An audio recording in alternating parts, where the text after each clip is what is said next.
Cerita pesugihan, misteri suara delman di tengah malam. Parman menggoyang-goyangkan kakinya, menunjukkan keresahan yang ia rasakan saat ini. Pasalnya ia sudah memutuskan mengambil jalan pintas untuk mendapatkan kekayaan secara instan. Sekarang ia berdiri di depan sebuah rumah tua berdinding anyaman bambu dengan dua penerangan yang berbahan dasar minyak tanah. Perlahan ia ketuk rumah tersebut pelan-pelan. "Mbah, ini saya Parman, yang kemarin datang ke sini," ucapnya. Kemudian pintu kayu tersebut terbuka sedikit demi sedikit. Parman mulai masuk ke rumah tersebut. Di ujung ruangan sudah ada Mbah Diro yang duduk menggenggam keris kecil di tangan sambil sekali memutarkan keris tersebut di atas arang yang tercium seperti kemenyan. "Jadi kamu sudah memutuskan apa yang diambil?" tanya Mbah Dirmo. "Sudah, Mbah. Saya sudah menerima risiko yang akan saya dapat," ucapnya. Kemudian Mbah Diro mengalihkan pandangan ke arah Parman, memperlihatkan dengan seksama. "Kemarin saya sudah jelaskan. Jika memelihara makhluk pesugihan ini, artinya kamu merelakan jiwa untuk sepenuhnya terikat padanya." "Iya, Mbah, saya sudah siap akan hal itu. Yang penting usaha saya balik seperti semula," ucapnya meyakinkan. Tak lama Mbah Diro mengeluarkan seekor ular sepanjang 2 meter dari sebuah kantong, bahan berwarna hitam. Kemudian Mbah Dirmo menjelaskan, jika ular tersebut harus diletakkan di sebuah ruangan khusus dengan beberapa syarat seperti dinding yang serba merah, janur kuning di sudut ruangan, hingga dupa yang harus selalu ada di meja rias. Hal tersebut pun lantas disetujui oleh Parman. Sesampainya di rumah, ia terlihat bingung tapi tidak tahu lagi harus berbuat apa. Pelan-pelan Parman meletakkan ular tersebut di ruangan yang sudah disiapkan. Ia mengingat kata-kata Mbah Diro, jika diperlakukan hewan seperti layaknya seperti manusia dan diberi ia sesajen seperti seharusnya. Saat malam tiba, Parman berniat untuk mengecek keberadaan ular tersebut. Ia tarik perlahan-lahan gagang pintu dan mengintip keberadaan ular pesugihan itu. Namun saat ia membuka pintu, Parman dibuat kaget setengah mati.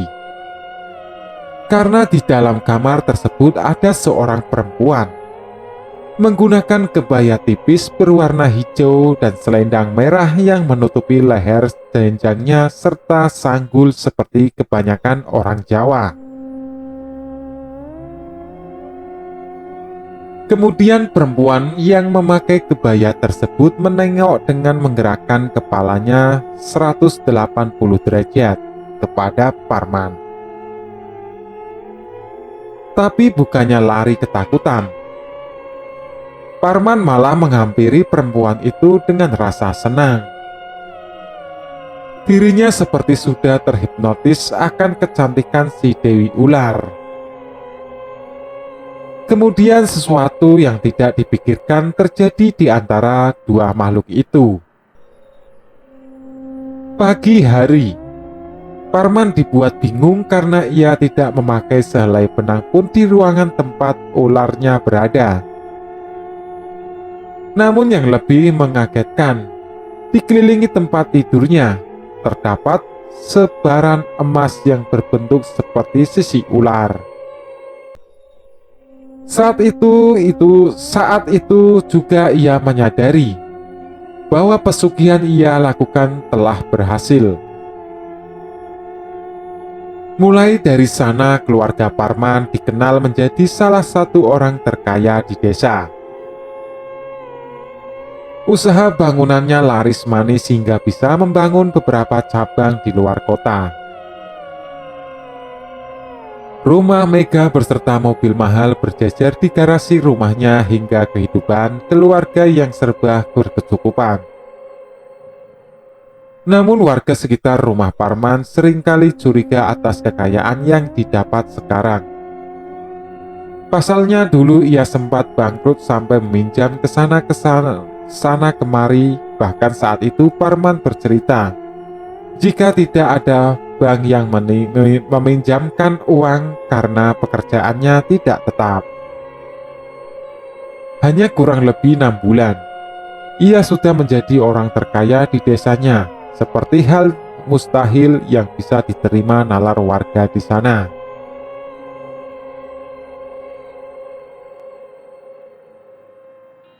Setiap harinya warga juga membicarakan pasal suara delman yang tengah malam kerap kali datang ke arah rumah Parman, tetapi ketika dipastikan selalu tidak ada. Mereka meyakini jika kekayaan Parman dapat dari hasil ilmu hitam atau pesugihan.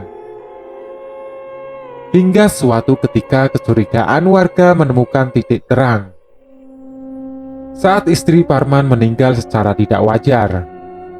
Saat itu polisi bahkan sampai datang ke rumahnya, namun tidak ada penangkapan karena diketahui istrinya meninggal sebab lilitan seekor ular besar. Sejak kejadian itu, rasa sesak selalu menghampiri Parman karena ia tahu apa yang sebenarnya terjadi.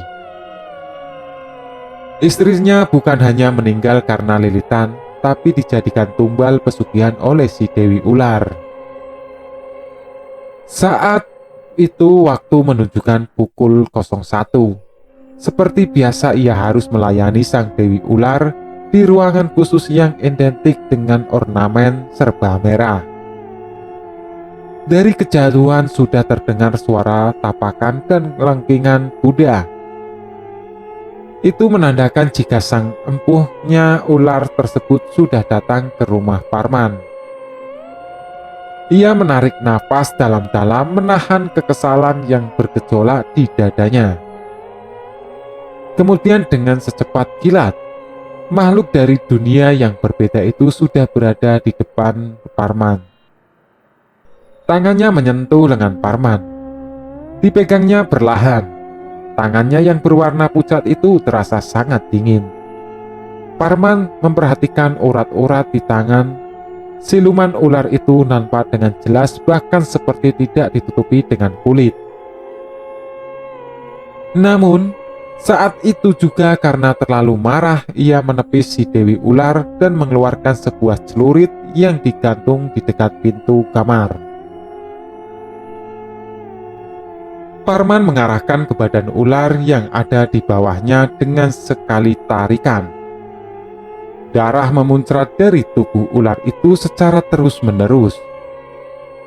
Bukan hanya sekali, ia melayangkan celurit di badan ular itu hingga akhirnya ular yang selama ini menjadi perantara tidak bergerak dan tewas.